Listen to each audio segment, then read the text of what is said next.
अरे एकदम सही कहा मोहन भागवत जी ने।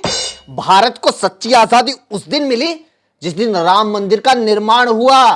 अबे अंग्रेजों के बाउंस चेक, ये आजादी की डेट है या नीतीश कुमार का गठबंधन जो रोज बदलता रहता है।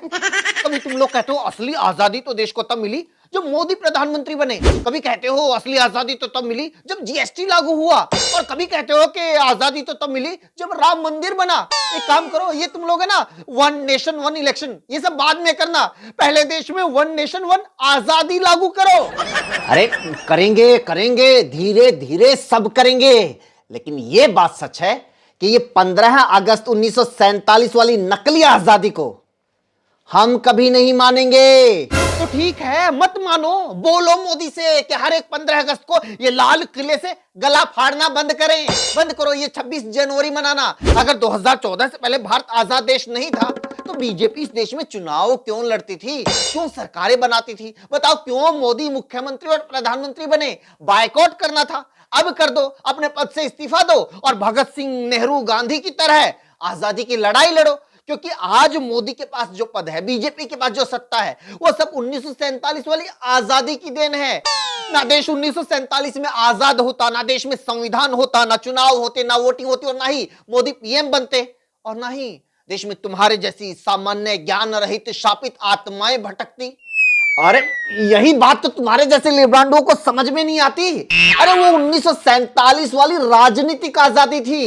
मोहन भागवत जी सांस्कृतिक और धार्मिक आजादी की बात कर रहे हैं जो भारत को अब जाकर मिली है। ओ सांस्कृतिक चमगादड़, तुम्हारे पेड़ पर उल्टा लटकने से धरती नहीं पलटती, सीधे होकर देख देख कि देश को कैसी सांस्कृतिक आजादी मिली है तुम लोगों की सरकार में।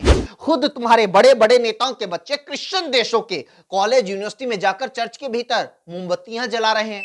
बड़े बड़े उद्योगपति भारत की नागरिकता छोड़कर पश्चिमी देशों की संस्कृति में गोते मार रहे हैं। हर साल लाखों स्टूडेंट मोदी के विकास की गंगा में बहकर दूसरे धर्म के देशों में जा रहे हैं। लोग लाखों रुपए देकर डोंकी के रास्ते विदेश भाग रहे हैं। तुम्हारी खुद की धर्म रक्षक सरकार भारत के बेरोजगार हिंदुओं को अरब के मुस्लिम देशों में, बीफ खाने वाले यहूदियों के इजराइल में मजदूरी करने के लिए भेज रही है। मोदी के अच्छे दिनों से लोग इतने परेशान हो चुके हैं कि अगर ये दूसरे धर्म और दूसरी संस्कृति वाले देश वीजा दे दे तो आधा देश एक दिन में खाली हो जाएगा। अरे यार, तुम सिर्फ देश छोड़कर जाने वाले लाखों लोगों की बात क्यों कर रहे हो? उन करोड़ों लोगों की बात करो ना जो आज भी देश में है और अपने देश और अपनी संस्कृति से प्यार करते हैं। अबे जापानी तेल, जो लोग इस देश में बचे हैं उनके लिए तुम्हारी सरकार ओटीटी का जो कंटेंट परोस रही है उससे जरूर भारत एक दिन विश्व गुरु बनेगा। आधा देश कुक्कू, उल्लू और ऑल्ट बालाजी की संस्कार भारती देखकर जवानी काट रहा है और आधा देश इंस्टाग्राम की रील पर पिछवाड़ा मटका रहा है।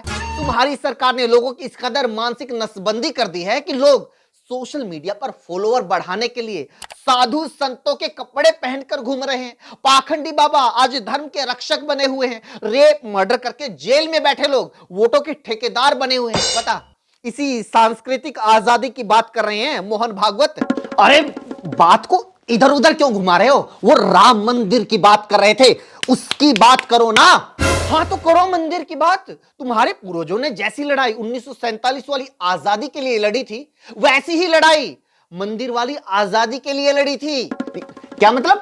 मतलब यह कि आरएसएस की स्थापना 1925 में हो गई थी, लेकिन उसने लगभग 60 साल तक कभी राम मंदिर को मुद्दा नहीं बनाया।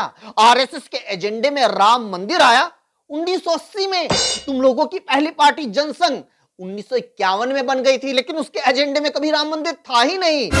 विश्व हिंदू परिषद बनी 1964 में, लेकिन उसके लिए राम मंदिर मुद्दा बना 1984 में। बीजेपी की स्थापना हुई 1980 में, लेकिन उसके लिए राम मंदिर मुद्दा बना 1989 में। और सुनो, आखिरकार राम मंदिर बना उसी 1947 वाली नकली आजादी की वजह से। वो कैसे? अरे वो ऐसे कि 1947 की आजादी के चलते ही देश में सभी लोगों को धार्मिक स्वतंत्रता मिली, आवाज उठाने की, आंदोलन करने की, मांग उठाने की आजादी मिली। उसी आजादी के चलते देश में स्वतंत्र न्याय व्यवस्था स्थापित हुई, स्वतंत्र अदालतें बनी, सुप्रीम कोर्ट बना, और उसी सुप्रीम कोर्ट ने राम मंदिर के पक्ष में फैसला सुनाया और देश में मंदिर बना। अगर वो 1947 वाली नकली आजादी ना होती तो राम मंदिर, धर्म और ये संस्कृति की बात करना तो दूर, क्या पता तू, मैं और वो रेलवे स्टेशन पर चाय बेचने वाला आज किसी अंग्रेज के घर कच्छे धो रहा होता।